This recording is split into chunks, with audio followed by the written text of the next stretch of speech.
Jan, good morning. Welcome to the Medium Podcast. How's the week been treating you? Yeah, very well, thanks, Jeff. It's a pleasure to be on your podcast. It was quite a surprise, and I was quite excited when you dropped out of the blue, contacted me. So yeah, pretty excited to get on the Yeah, I podcast. was And doing a bit of stalking in the background, as you can sort of see, Jan, and had some very interesting posts. And I figured, you know what, this guy will be a very interesting person to speak with.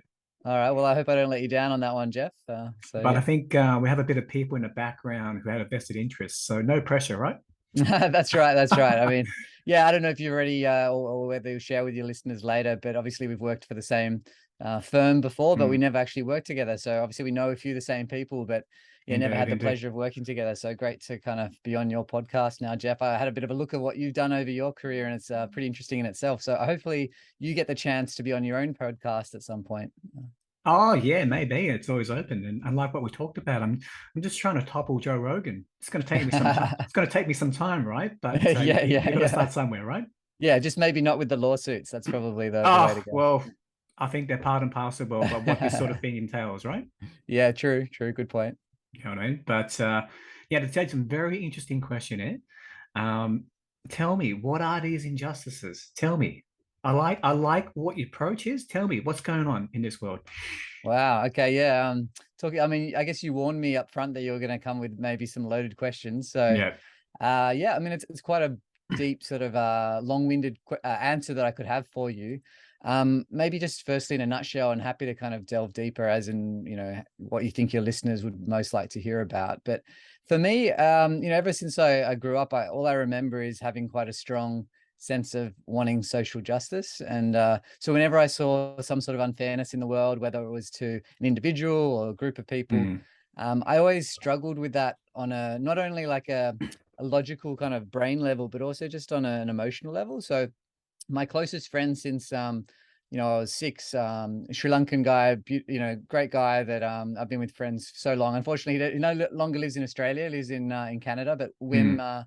is his name. And we grew up together, and I still very much in touch. He was my best man at my wedding, and I kind of witnessed a couple of things that I guess being a white Australian, like there's a lot of entitlement that I had, that him and other friends, I've had very multicultural friends. I think just because the schools that I went to public schools, throughout my schooling. Mm. So I generally was surrounded by people that, if anything, I might have been a bit of the outsider in terms of like, I didn't go to particularly white dominated schools. It wasn't sort of in the and mainly just because of financial reasons for my mum, and grew up with my single mum. Mhm. So I think that just sort of led me to kind of be exposed to different things, and even just my mum being exposed to certain racisms that I saw from back in the 80s and 90s, when I was 4 or 5, and I still remember to this day some of those incidents because of her strong accent.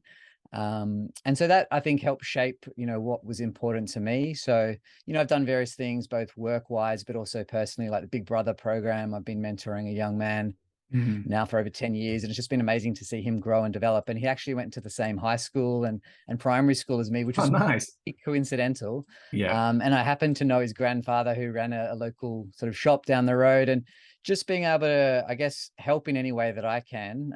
Maybe it sounds a bit cheesy or what have you, No, but not at all. I guess I've always looked for experiences that will not only reward me at a, like it's a personal level, but at an emotional level. I guess there's something I'm trying to, I don't know, fix in the world or fix in myself, as psychologists would often say. Mm. But yeah, that sort of led me on various journeys through my life. And whenever I've seen something that I haven't been happy with or goes against my own values, I've been very quick and maybe sometimes a little bit too vocal to speak up about it, sometimes to my detriment. But Hey, you're yeah. being honest with yourself, and that's fantastic, Jan. Yeah. Yeah, and I think at the end of the day, I want to be able to, sleep well at night and be on my Mm. deathbed at some point, or speaking to my son about, look, I definitely didn't do everything right. Like I'm not perfect, but I stood up for what I thought was important. And men I've had to walk away from very lucrative, financial situations because it just didn't feel right to me. The values just weren't aligned. Mm. So yeah, that's been something that I've held, very strong to who I am. And I think it's allowed me to start Growth Wave, which I only started that business a few months ago, but having a lot of momentum, and if you excuse the pun, it's riding the wave at the moment. And I Great think that's joke. maybe dad joke. But I think that's all comes back to like I'm feeling so aligned in my values and no cognitive dissonance. Like, so to put it another way, like my behaviors feel very much in line with my values, which I feel haven't always been the case. Like I've Hmm. been lured by, various golden handcuffs or, gilded cages, if you like.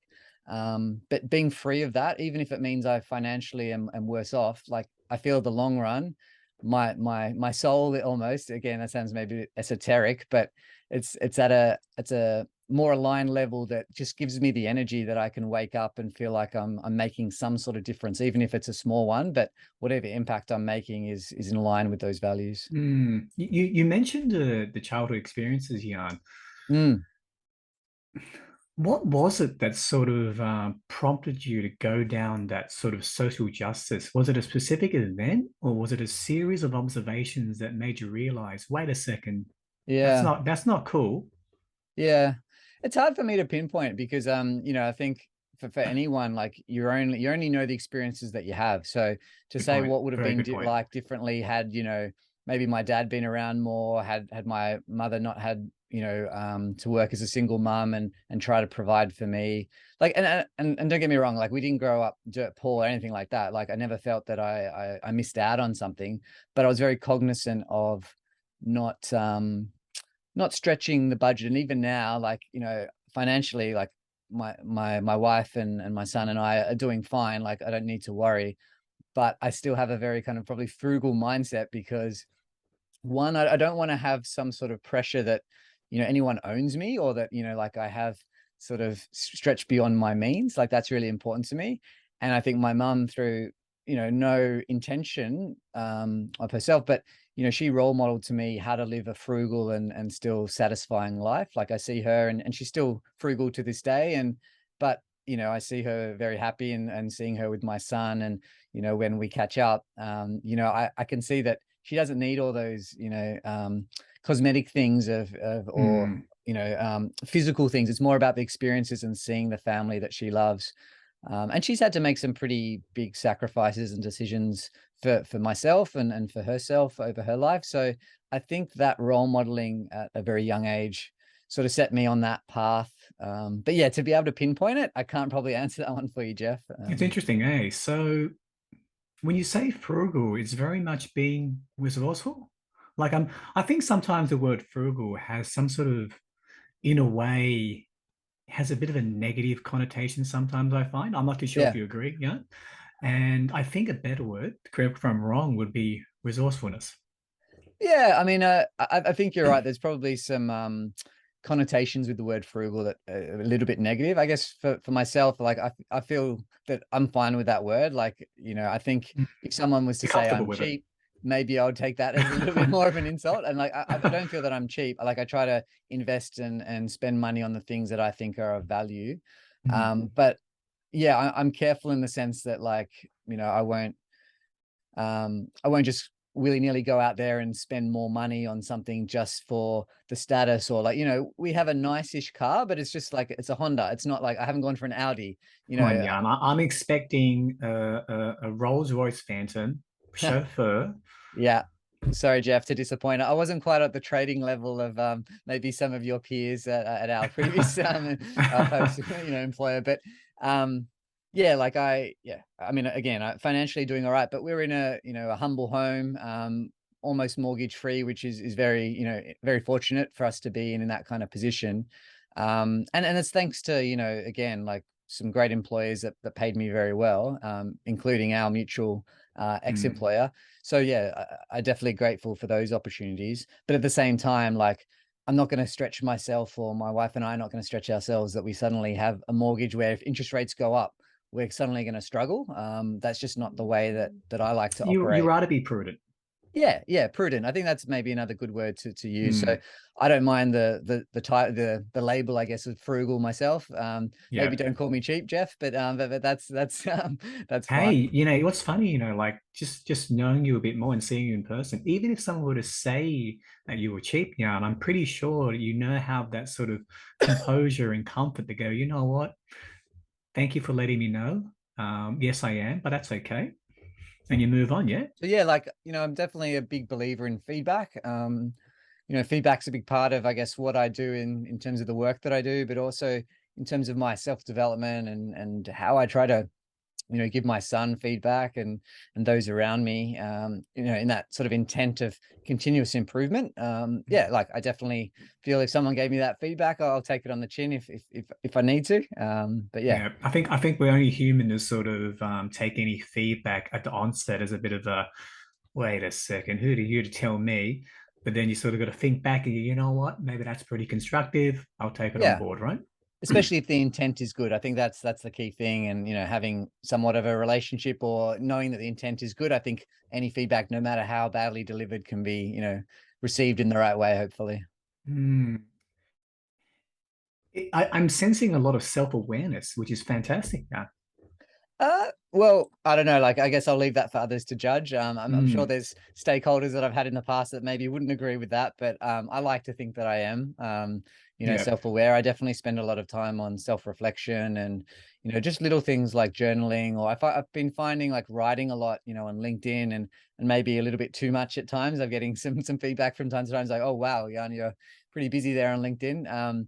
But yeah, I find just the act of writing it and writing it for an audience, even if no one's really reading it, but just putting it down, the thoughts down on paper.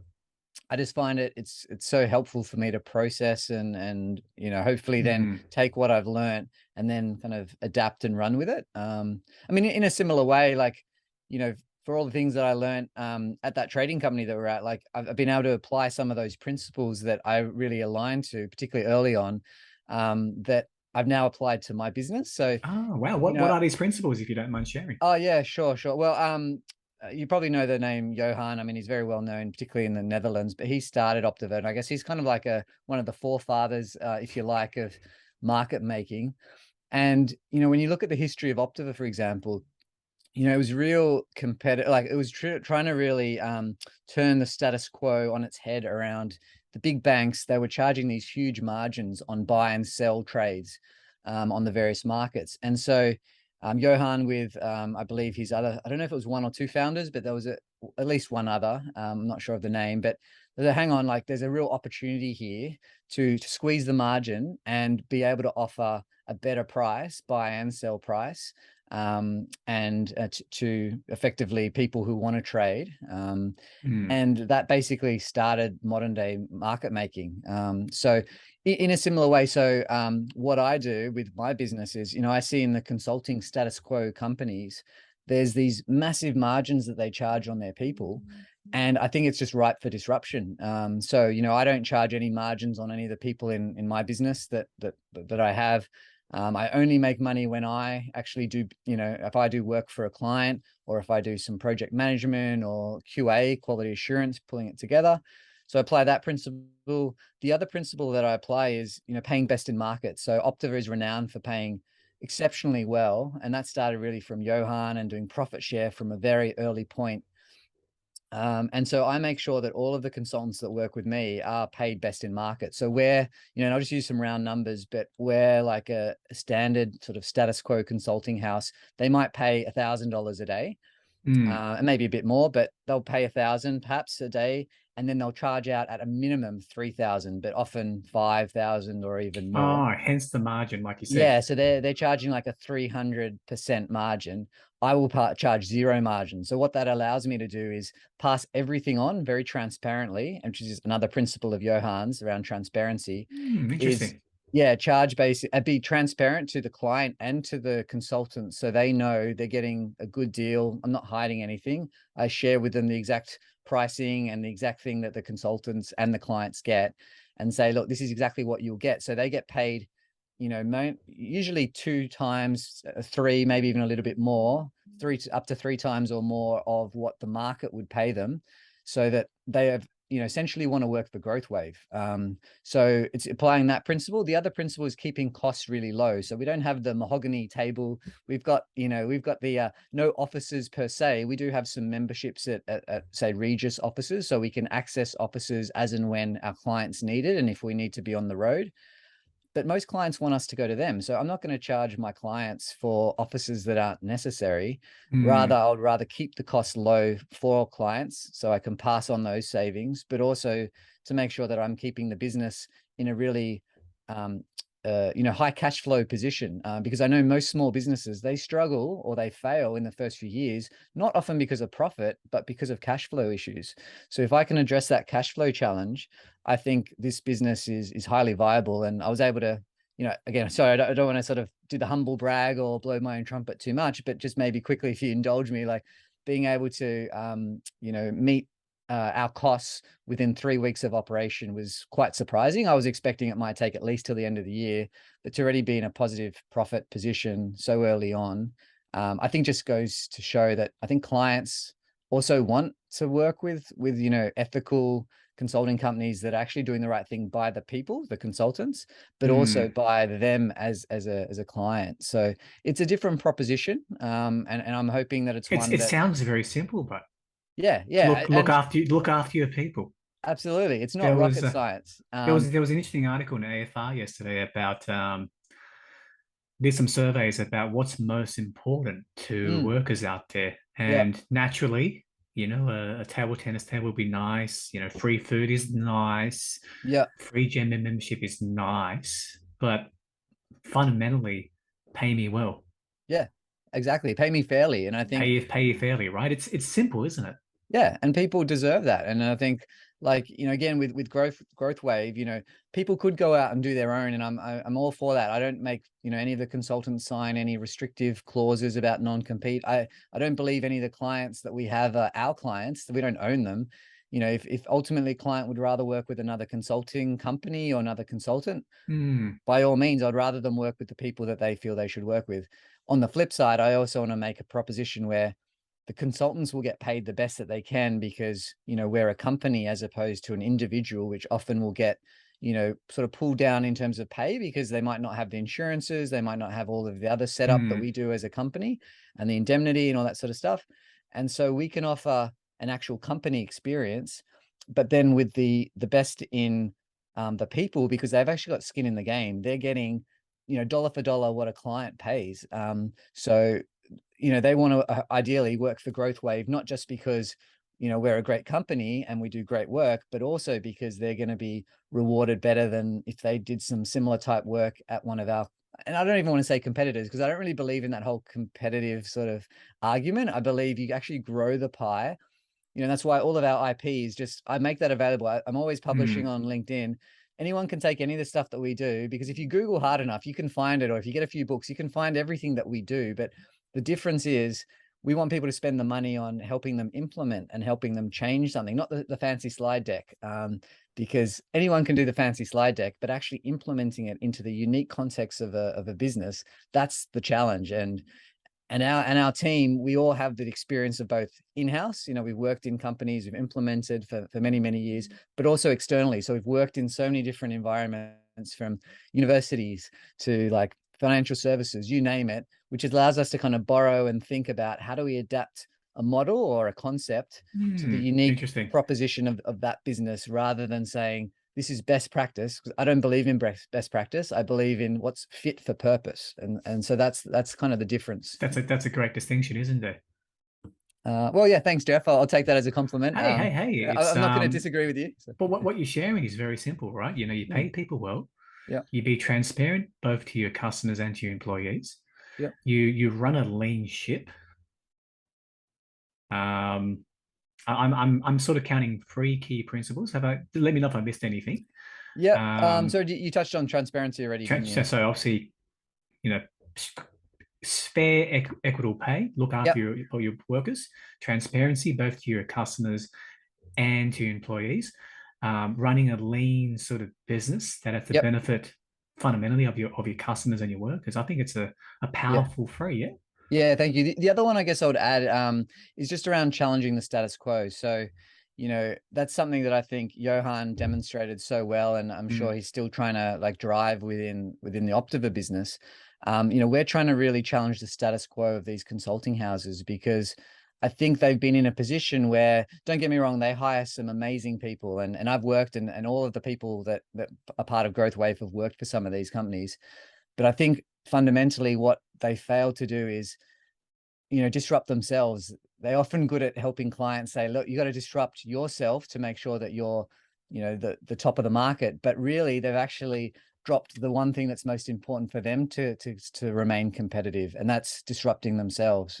So that's where I want to again offer something different. And because all of this stuff is, like you said, Jeff, super simple, I'm happy for people to copy me, because at the end of the day, the legacy that I want to leave is less about how much money can Growth Wave make, but more about how can we inspire other companies to actually do better by their people.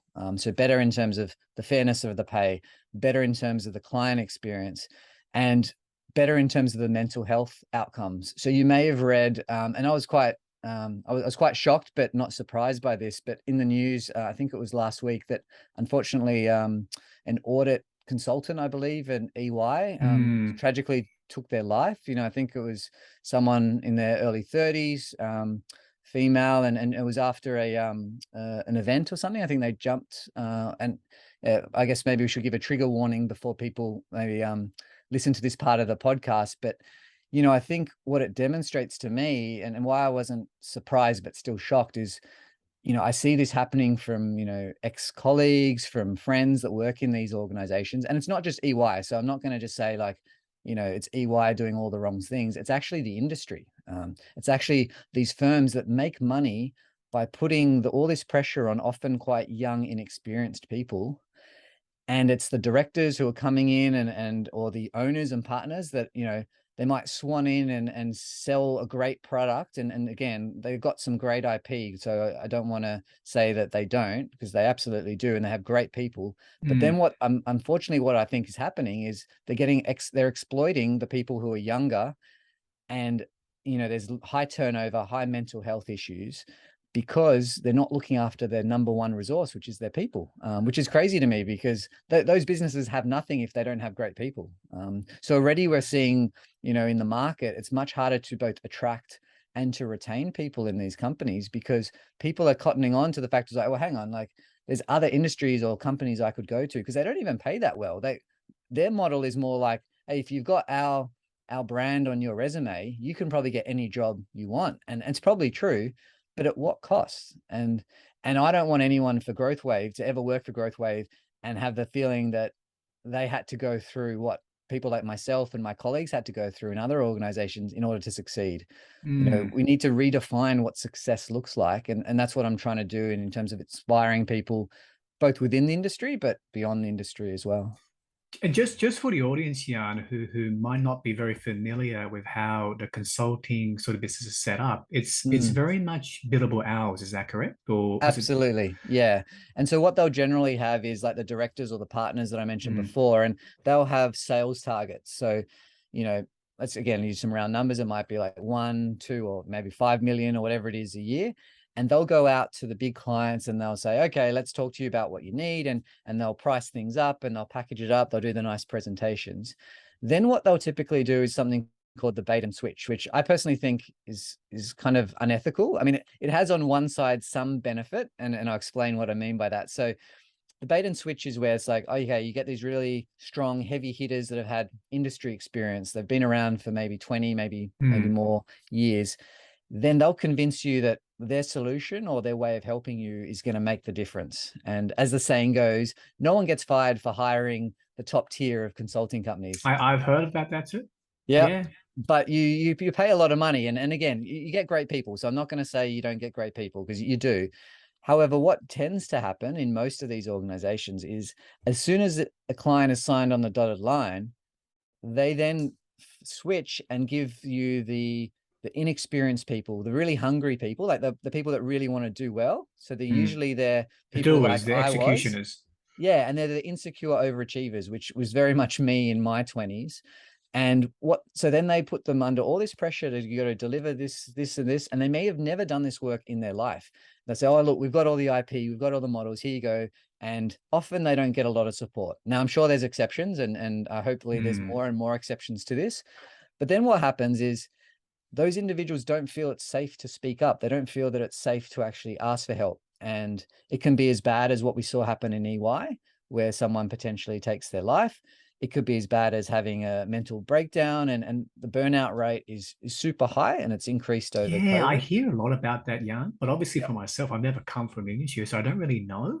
Yeah. And the thing Um, is, they're not transparent about it. So one of the things I've written about was around, if you want to pick these consulting companies, by all means go. I'm not going to tell you not to pick them, but if you're a client, do some due diligence around asking, can I see your data around, what does your turnover look like? What are the reasons in the exit survey that you're losing people? Because if they're consulting to you on those kind of issues, I think it's, in your right to ask that they have some credibility that they can do the same thing and practice what they preach. And maybe this is where hmm, the social justice, linking back to our start of our interesting. chat, for Interesting. me is the biggest thing I find hard to digest is when someone is hypocritical, like, or an organization, when they say one thing and do another.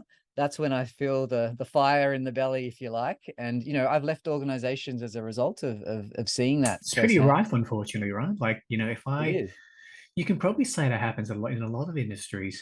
I suppose what I'm trying to Absolutely. say, Jan, is that, you know, show me the KPI and that gives you the behavior, right? Well, you When get you, what you measure, and I yeah, think you get what that's you the measure, thing. right? And when you're chasing numbers left, right, and center, right? It's difficult, isn't it? And Yeah.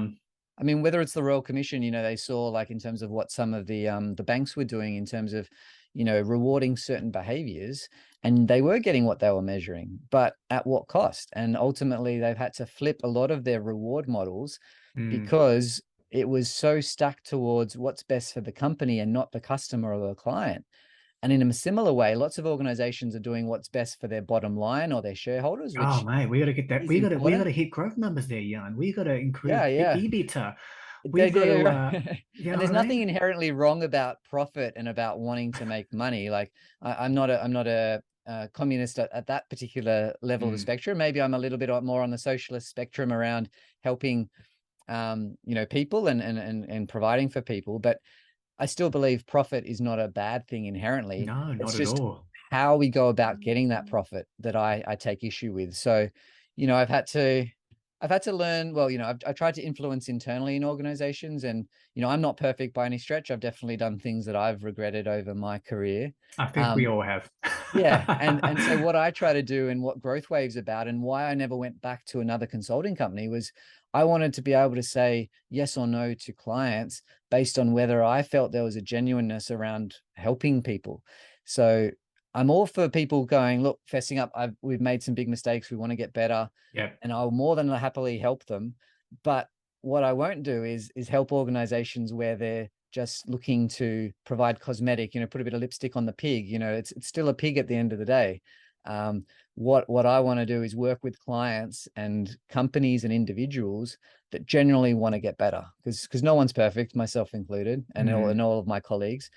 But we're on this journey together, and I think we only get better if, first of all, we step up and share our awareness, the self-awareness that, hey, I stuffed up, I need to do better. And that's the only way, any of us, because awareness is always the first step. Interesting, interesting. And very much this business growth wave is very much a manifestation of your values, yeah? Because I know Yeah. early on Oh, in the absolutely. conversation you mentioned values. Yeah. You mentioned how they were sort of formed very early on in your years. Mm. So what are your values? Yeah. Yeah, well, I think we've kind of touched on it. I mean, maybe more on a principle level, in terms of, Yeah. like, Can yeah, you those sort of, principles. name them like very succinctly as to what those values are?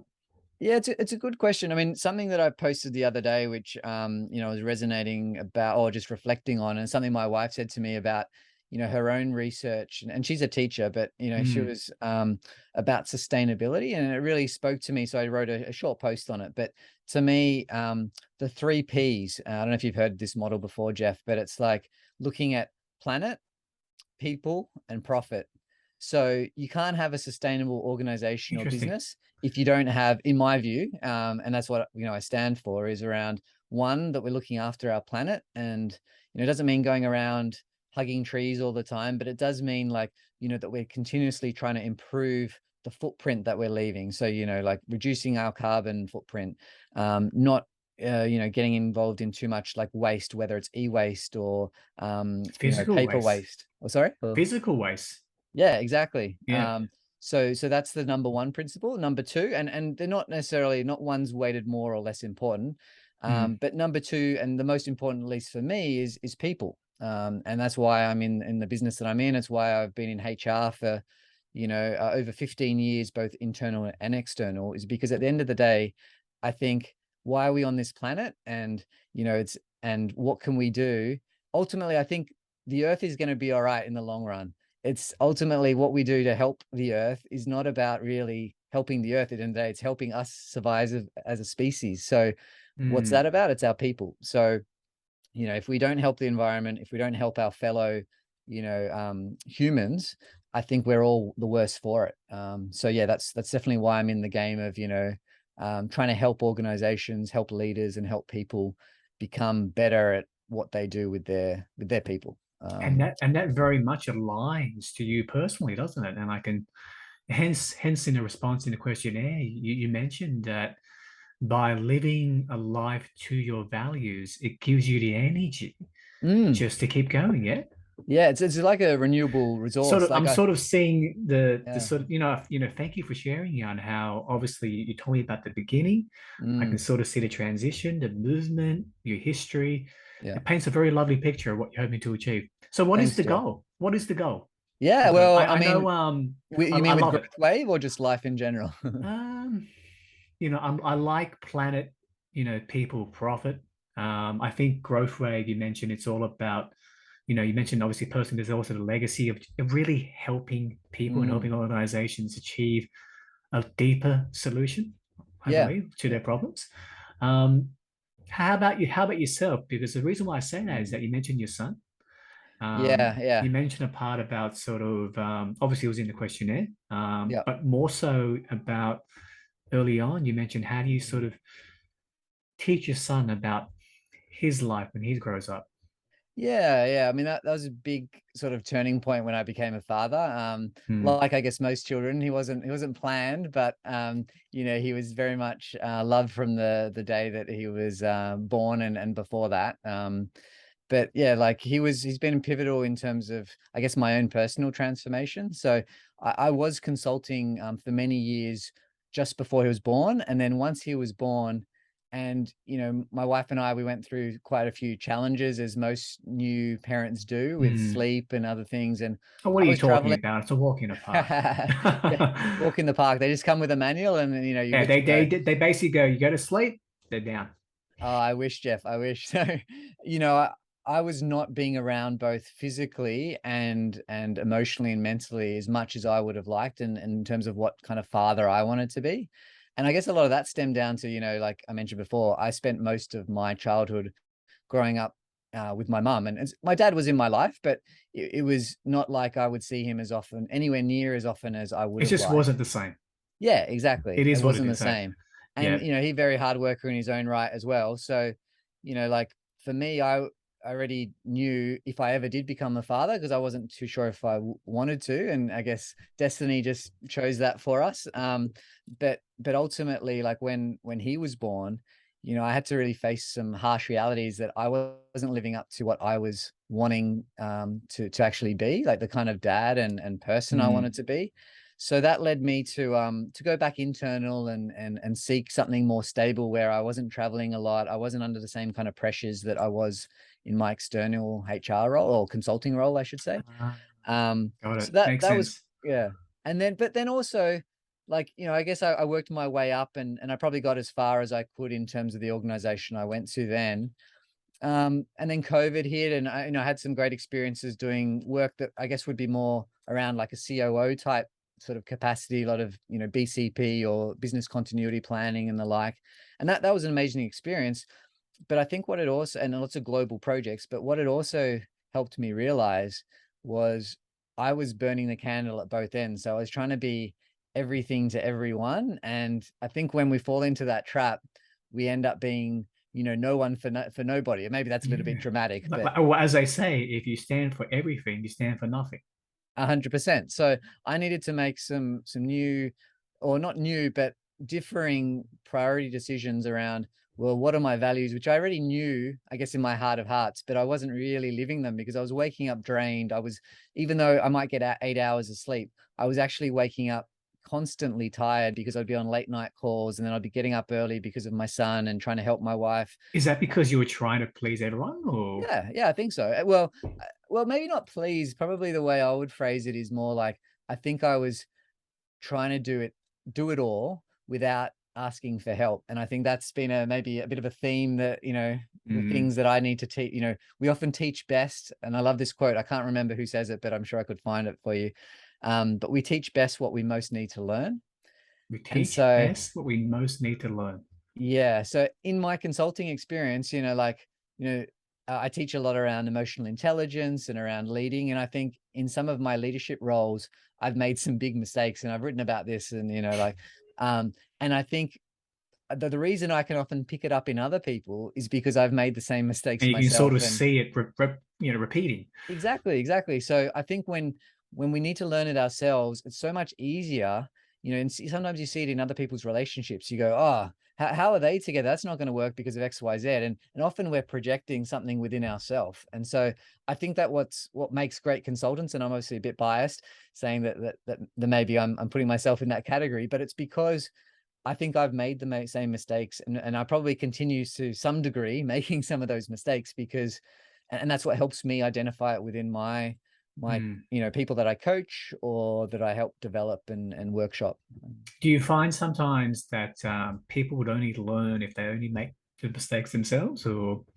Yeah, it's a good question. I mean, I very much believe it, and I try to help people, I guess, to kind of hack, or like maybe hack's not the right word, but shortcut in terms of, and then why I share a lot of my mistakes, and I've posted quite a bit on this, on the mistakes that I've made, is so that hopefully it encourages others to learn from that, so they can kind of, take a few steps ahead without having to make the mistakes themselves, but also encourage others to be vulnerable, because there's a lot of research around being vulnerable, and you probably know this yourself. When you have a vulnerable boss or a vulnerable team member, that helps build trust rather It than break it does. down. It does. There's no sort of hey, look at me. I'm perfect 100% of the time. It's just Yeah. it's not natural, isn't it? No, yeah, it's not human. And I think that's, again, if we come back to consulting, like there's so much pressure on consultants, particularly early on, to say you have all the answers. And the reality is you don't. And often you might be only one or two steps ahead of the client.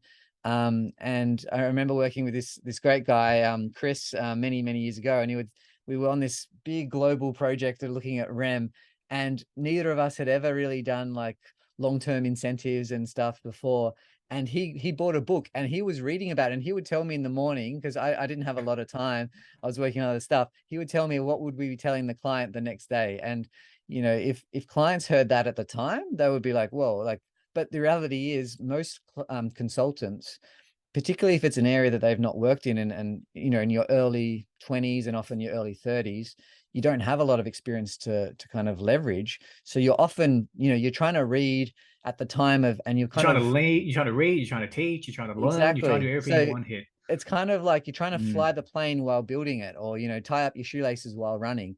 It's not really that, It's not like, ideal, but yeah, if you get the yeah. outcome right. Exactly. But that stress and pressure, and if you've got a boss in that environment that isn't being vulnerable, isn't allowing you to kind of open up. And I've been very fortunate, like a post actually I'm going to be sharing tomorrow.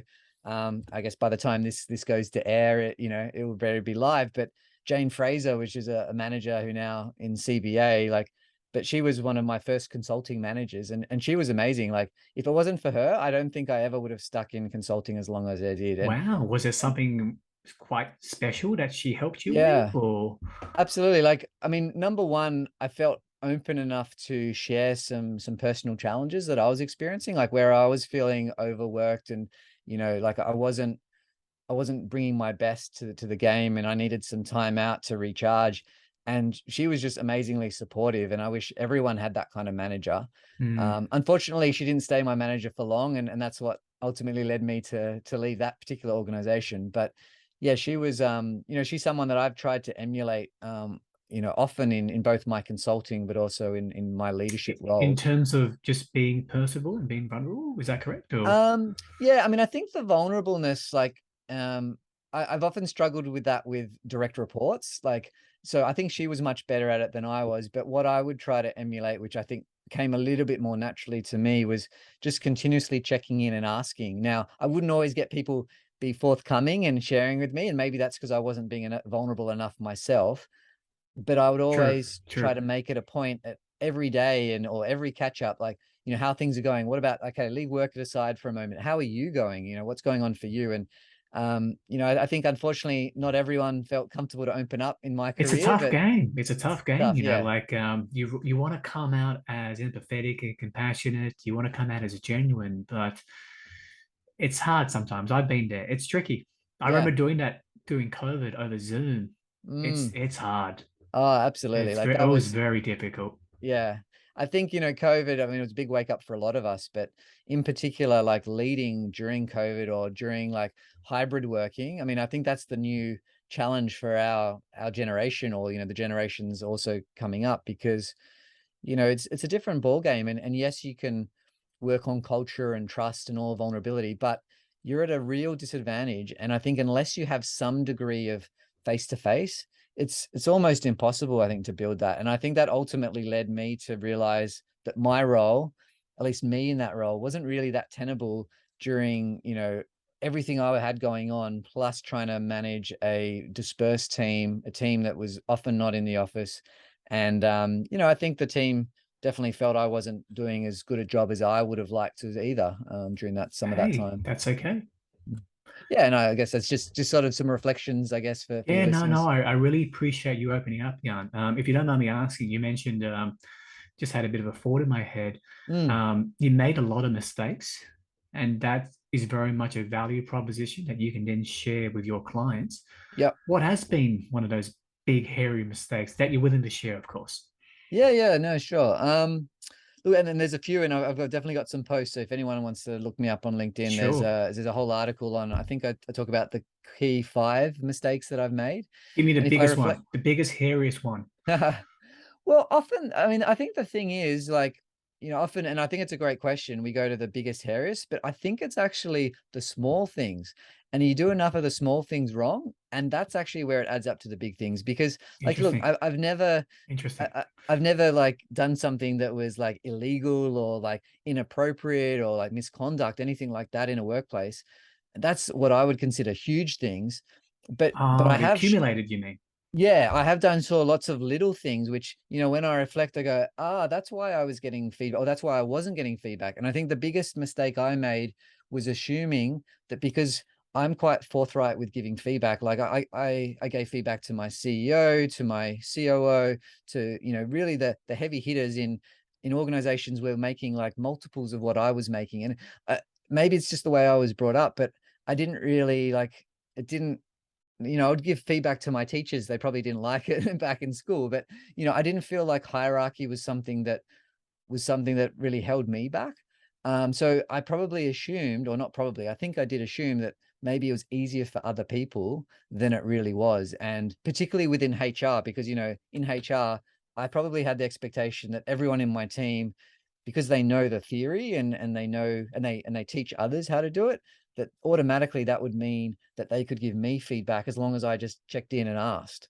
But the reality was there was, feedback coming from other sources that they weren't as happy as I was hoping that they were, and they weren't coming to me because they didn't feel as comfortable to do so. And I think that was the biggest mistake, that assumption. We know assumptions are bad, but that Do you assumption for mean, me. sorry, Jan, do you mean the delivery of feedback on the timing, do you mean? Or, So I mean, like, I had the expectation or the assumption that yeah, my team would provide me feedback when I ask for it, or even when I don't ask for it. If there was something that they weren't happy with, or that they they would maybe just say it. misunderstood, yeah, or they're like, oh, Jan, this doesn't seem quite right. Can I help me understand that? I thought they would have that conversation with me, but for multiple reasons, and I think it's a little bit different for each individual because I had a fairly large team, that wasn't really happening. And I think what was happening more was, they were talking to themselves or they were talking to other stakeholders. Or around you, basically. Yeah, yeah. Which I mean, I feel really bad about, because number one, like for them to have kind of feel like they couldn't, like that makes me feel actually quite sad. And it hit me quite hard in the stomach, I guess, when I heard that's kind of, I guess, the trend that was happening. And then so then I naturally went to reflect on, well, what was it about how I was showing up that perhaps suggested that they couldn't come forth? And I Mm, think work from home definitely was a big inhibitor, but I'm not going to put it all on that. I think I was naturally quite distracted, so I probably didn't seem as attentive to my team. And again, I probably comes back to an assumption on my part where it's like, well, surely if there's something that they're not particularly happy with it, they'll bring it up. And maybe they were more subtle with me than I tend to be. We worked for a very non-subtle organization, Dutch background, and I've got a German background from my mother, so I tend to be very direct. But of course in Australia, and of course in a lot of contexts, particularly when hierarchy is involved, and I know this, more from helping others rather than something that I felt, if that makes sense. interesting. So what did you learn about that? So what was it fundamentally that you had to improve upon to rectify that going forward? Because I'll be lying to you if that didn't happen to me in a very similar way. Like for Mm, me, I pinpointed what the problem is. yeah. As For, in you were the boss and people weren't giving you feedback, or? yeah, definitely. Yeah, They yeah, went around and it was very much me. I realized it was me. Yes, yeah. by all means, like it is what it is, right? It was challenging Mm, mm. to lead a new team, a new function without seeing each other. Yeah, yeah, absolutely. And Look, but like what you yeah, said, right? You can't put it squarely on that. It's very much you. And I found out what was the problem with myself as well. yeah. So did you end up identifying what that was Yeah, specifically, well, or? I think I did. I mean, I guess I'd have to leave it to others like my old team to really determine whether this was the case. Because, I'm a big believer that someone's experience or someone's perception is their reality. So, often reality, objective reality is somewhere in between our own perceptions. And again, I probably sound a little esoteric there, but for the team members, because there was some consistency with the feedback that I heard through others, and particularly as I decided to, I was going to hang up my boots at that particular organization. But I was hearing it, much too late. And yeah, in terms of owning what's my part in that, look, I think, and I've heard this feedback before, but I always kind of have struggled with it because it's not how I feel. But the feedback that I've gotten is that I can come across as, highly confident, highly competent. Whereas I think when, whether, and I don't really like this phrase, but that whole thing around, if you feel, a bit of imposter syndrome, and I'm not a big fan of that for a number of reasons, which I don't think we need to go into, but like, I think it just helps articulate anyway that often people can be perceived and people assume that someone's more confident than they are. And, whether that's because we're overcompensating or we're just like, in our heads and we're not really kind of paying attention to all the cues or whatever it is. Um, I think, and I've had this feedback in when I've been a consultant with people who've worked with me in consulting capacities, like, oh, Jan, like, how do you get up there and facilitate all these people?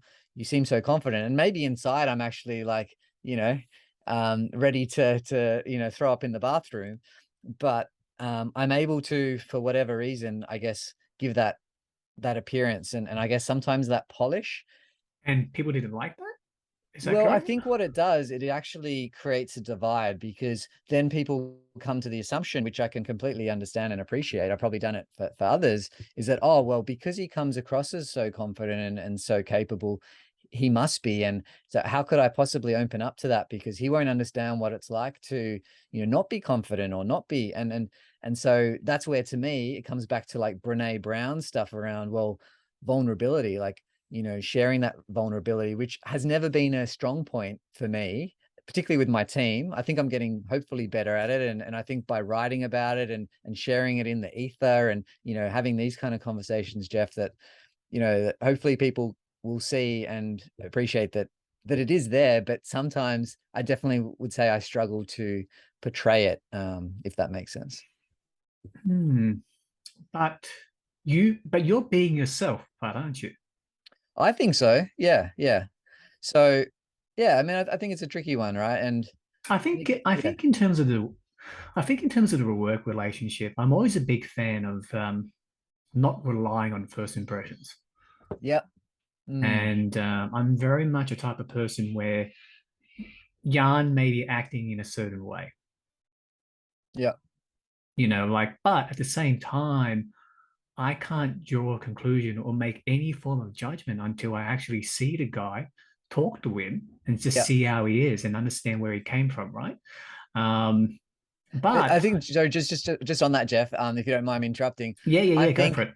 yeah, I think you're spot on. But I would also add that I think what you're describing is actually an anomaly to what we generally do. Because if you look at the evolution of humans, what kept us safe in caveman times was going, oh, are they in tribe or are they out tribe? If they're out tribe, I'm going to make some assumptions that Mental shortcuts, correct, yeah, mental shortcuts, exactly. Because correct. if we were trying to process all of this all the time, it would be exhausting. And it is if you're trying to do it all the time. So I think generally what we do as humans, myself included, is we tend to take some of those shortcuts, not because we have ill intent, but because, like that's how we've evolved as humans. And I think to shortcut our own shortcuts, if you like, from evolution, I think that's going to take a little bit longer than, a couple of workshops and maybe But it's a powerful. few But years. Yeah. I very much try to do that, Jan. Like very Mm. much in these conversations when I'm trying to bring on a new guest, that's what I need to do because Yeah. I can't assume because I don't know you, Yeah. to be honest with you, right? And what I'm trying to say when it comes to the workplace in terms of manager employee, Mm. you're not going to get that, are you? And I think, yeah, and I think the big thing that stops that, because I've often been asked, well, like, what do you think stopped them, even if you are checking in and asking all those things? I think some of our models around feedback and in particular performance reviews, because like at the end of the day, they knew that the biggest determinant for their bonus and their, whether they Getting got a back to the promotion KPI. was me. So, if they had any inkling that, for whatever reason, whether it's true or not, but if they have the perception and that's their reality that, I may penalize them because they've given me some feedback that they think I might not want to hear, like it's only human to go, well, I better play it safe and not give that feedback. And I'll just talk about it to someone else and hope it gets better. Now, Oh, hope is so dangerous, isn't it? yeah, yeah. So, and again, I don't want to turn it into a criticism of individuals that don't feel comfortable give feedback. But I guess my philosophy and my values have always been, well, if it means I get a lower bonus, whatever, I'm still going to give the feedback to my CEO or I'm still going to give the feedback to my key stakeholders because ultimately my intent is for all of us to get better. And I think You mean well. yeah, and if we actually hold back on feedback, we actually prevent the growth of ourselves, but also the person we're talking to.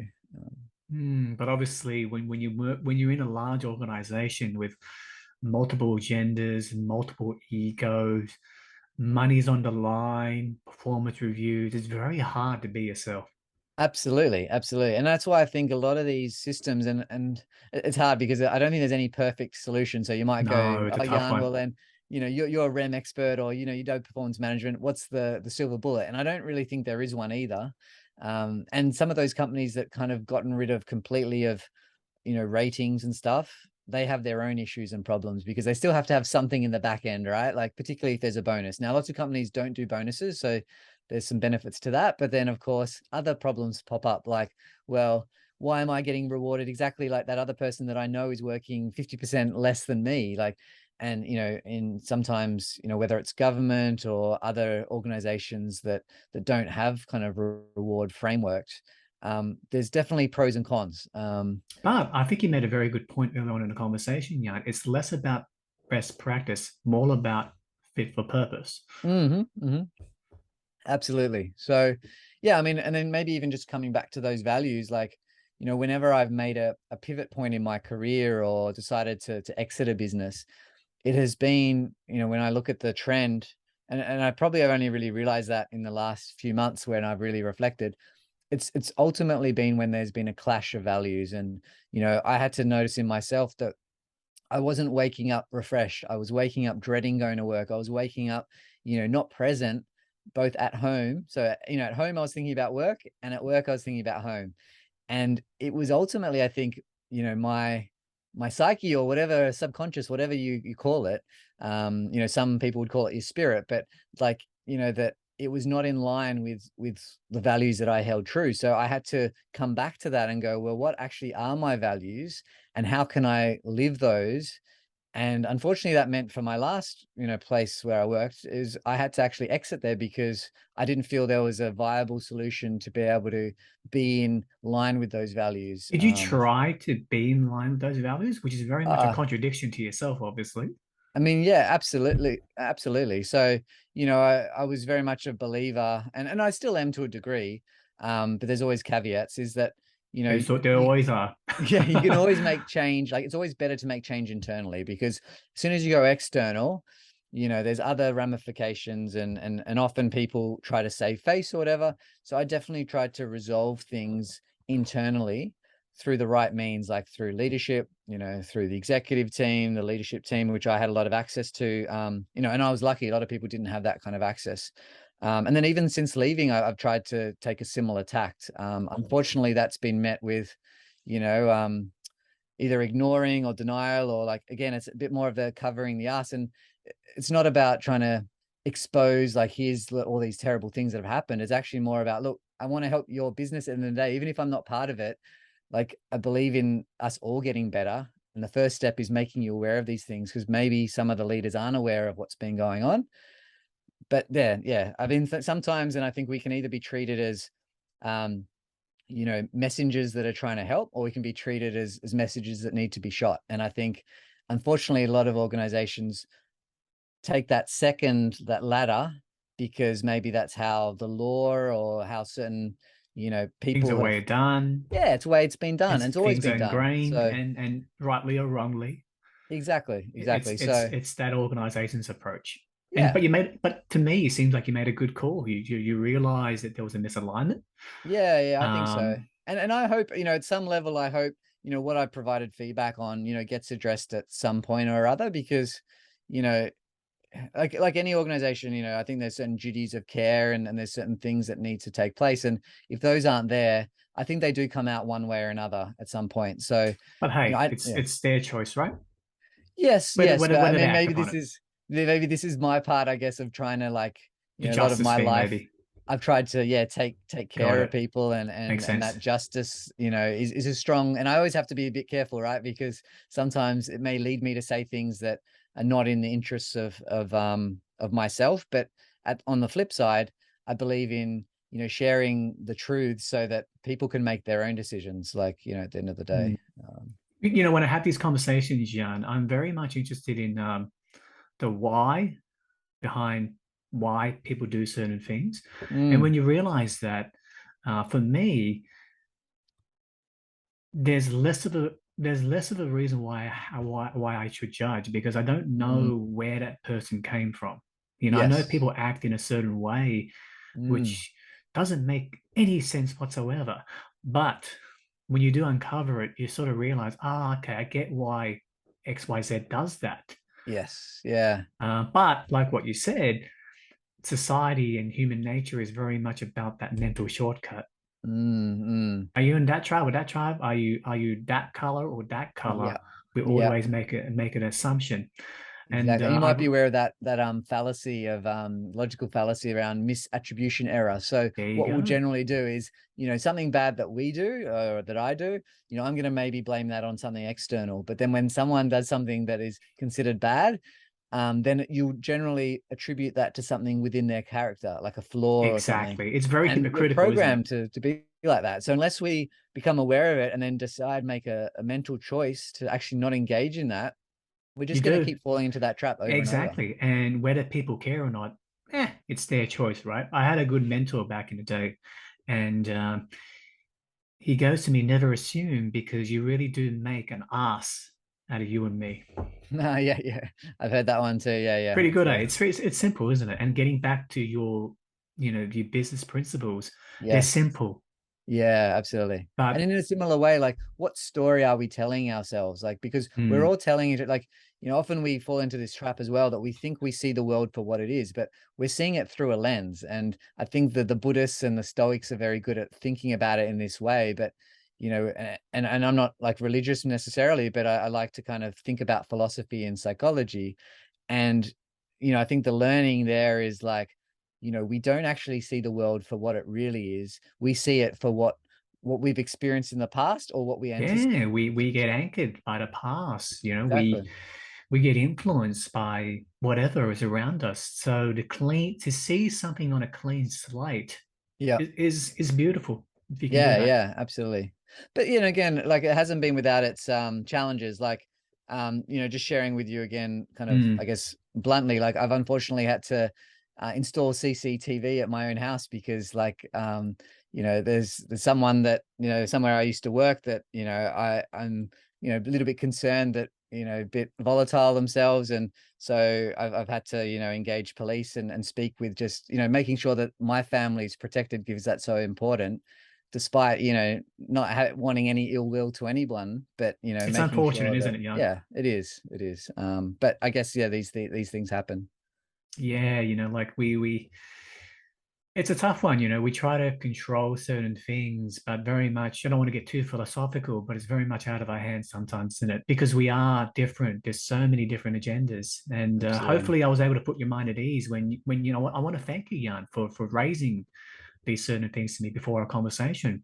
But I knew exactly what to say to you because I don't know you. I'm not here to judge.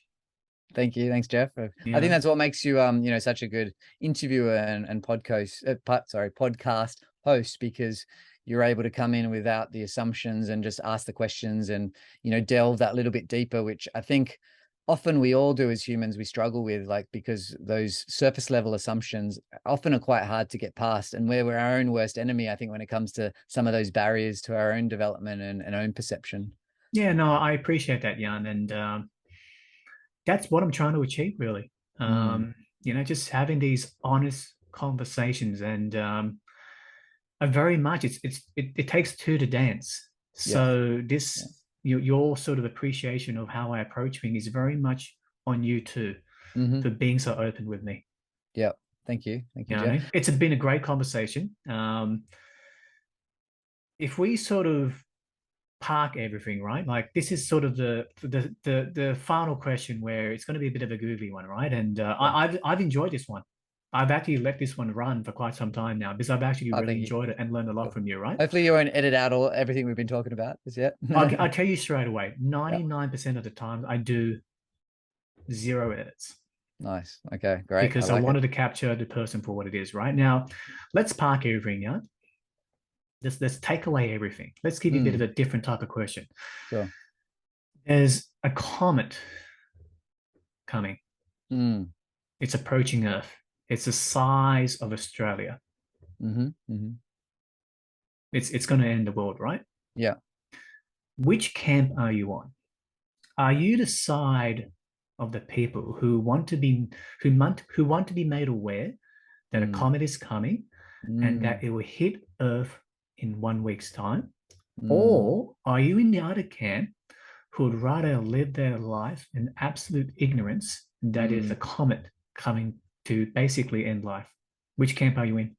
Yeah, it's a good question, and I'm always a fan of these kind of philosophical type questions. And I think maybe this will sound like a bit of a cop out response, but maybe bear with me. Like No, no, go for I it. Go for think it. how we think we're going to act is often very different to how we actually do act in some of these kind of Sure. scenarios. So, hopefully none of us will have to live through something like that, or not live through it, if as the case may be. But yeah, I mean, my wife's a big fan of those sorts of movies as well, where you sort of see those things. I'm personally in the camp of I'd rather know the truth, and I'd rather know that this thing is happening, so then I can maximize the time that I have left. So so focusing, I'm very much a believer of focus of what's in your control. Mm, And while I can't control the comet, I probably can't control, what we can do to stop it or not stop it. But what I can control is how much time do I spend with those that mean the most to me. And that would be my son and my wife. And then followed by, other family and friends. So I would look to maximize that. But I'm also conscious that, I think in those sort of scenarios, and again, lots of movies that sort of explore this, so many people would act differently. So if lots of other people would act in very erratic ways and like violent ways or do things that whatever, like then I don't know, maybe I'd have a different response because maybe my first act would be to protect my unit. protect myself. Because just thinking of, whether it's looting or, pillaging or whatever There's quite a lot of thinking there, Jan. yeah, maybe a little bit too deeply. That's maybe sometimes the challenge that I find. But Yeah. yeah, so I think I know what I think I would want, but it would also be influenced by how are those acting around me. Because yeah, would it be best for him to know that, like when he's 6.5 right now? I don't know. And hopefully, again, I'll never have to make that decision. But then Mm. how the people down the road, my car was broken into the other day, and some shoes stolen, nothing too valuable, but like, how is all of our neighbors going to react in that kind of scenario? That would, I think, influence, rightly or wrongly, how I would act as a result. Interesting response. That's the first time I asked that question, by the way. Oh, is it? Okay. I was wondering whether you asked it and I just missed it from all the other No, no, podcasts I no. listened. You're banging the money. It's there's no right or wrong here. It's very much how you sort of approach it, and Mm, hey, it's a very interesting response. yeah, But Jan, I hope you enjoyed this conversation. I certainly did, Jeff, and it's certainly been a pleasure. And I'm always happy to come back on again if you have me at some point. So yeah, thank you, Jeff. And Jan, it's been an absolute pleasure. Um, Podcast 2, 3, 4, 5, 6, 7, 8, 9, 10, maybe, or yeah, sure. I think we've got a lot in us. So let's maybe this combination of two ex-employees that never worked together. There's something in it. lovely. Jan, Yeah. thank you very much for your time. Cool. Thanks, Jeff. Take care.